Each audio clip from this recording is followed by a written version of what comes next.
नमस्कार दोस्तों, हरित क्रांति देसी में आपका स्वागत है। यदि आप चैनल में नए हैं तो चैनल को सब्सक्राइब करें, बेल आइकन का बटन दबाएं, वीडियो को शेयर करें और यदि कोई सुझाव है तो ज़रूर दें।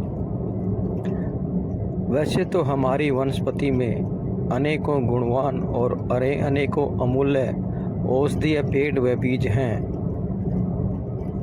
जिसको हम कई बार पहचान नहीं पाते। इसी तरह आइए आज बात करते हैं पीपल के परिवार का पेड़ है पिलखण। यह जो आप देख रहे हैं यह पिलखण का पेड़ है और यह पीपल के परिवार का ही है। यदि गुणों की बात करें, अनन्य गुणों से संपन्न यह पेड़, और इस पेड़ की बरवंटी जो आप देख रहे हो इन्हीं से इसका बीज बनता है और एक बरबंटी के अंदर लगभग 100 के आसपास बीज होते हैं। और अब इस समय यह पेड़ों पर खूब सारी लदी हुई हैं, खूब सारी लगी हुई हैं, क्योंकि इसका समय जब आगे आएगा, जब यह पककर पूरी हो जाएंगी और मार्च अप्रैल तक जब यह बरबंटी अपने अंदर बीज को पूरा पोषण देके परिपक्व हो जाएंगी, तो आप तैयार रहना कि हम कहां कहां इन बीजों को बो सकते हैं, इन बरबंटियों को डाल सकते हैं।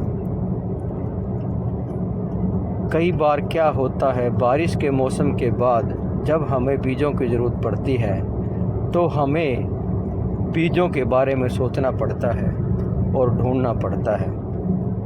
और जब हम कई बार बाज़ार से बीज मंगाते हैं तो वह बीज हम डालते हैं, उगाते हैं, लेकिन वह जन्म नहीं ले पाते हैं। उसके कई कारण रहते हैं, या तो वह बीज पका नहीं है, या वह बीज पुराना हो चुका है, या वह बीज फंगस लगने से ख़राब हो गया है। लेकिन अब जब आप अपने आसपास देखेंगे और आपके आसपास कोई पिलखण का पेड़ है और उस पर इस तरह से बरबंटी लगी हुई है, और अभी वह समय है कि जब यह आप विचार पाएं, देख पाएं और परख पाएं कि किस पेड़ पर यह फल पोषण के साथ पक रहा है, आगे बढ़ रहा है,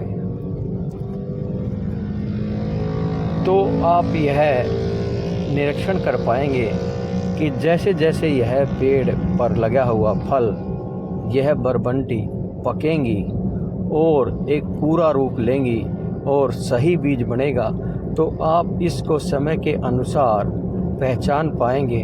और जब यह पककर पूरी तरह तैयार हो जाएंगी तो आपके पास एक पिलखण के बीज का बहुत भारी भंडार होगा और स्टॉक होगा, जिससे आप ज़रूरतमंदों को यह बीज दे सकते हैं और लाखों पेड़ इस बीज से पिलखण के उगा सकते हैं।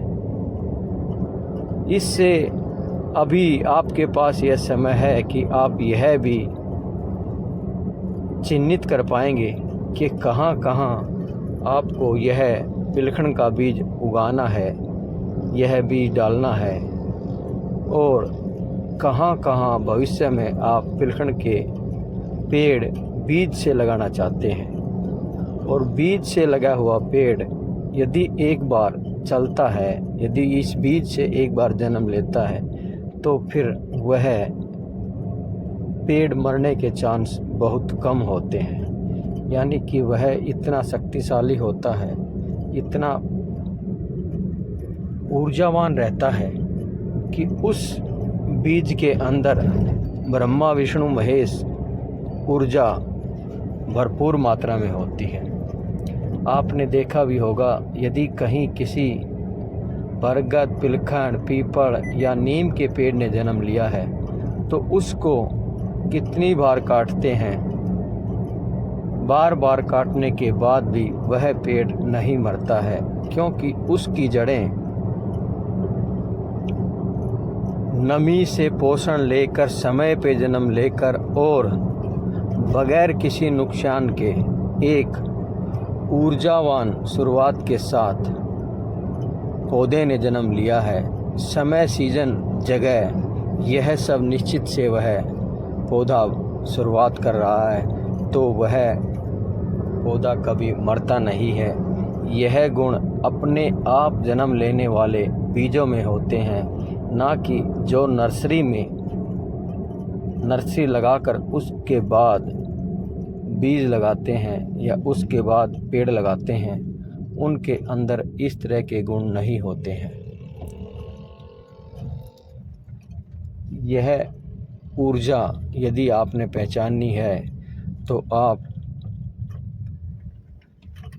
आपके आसपास यदि कहीं कोई पेड़ ऐसा है तो आप यह निरीक्षण कर सकते हैं और यह तय कर सकते हैं कि यह बीज कितनी ऊर्जा के साथ उगा था और आज कितना बड़ा रूप लिए हुए है।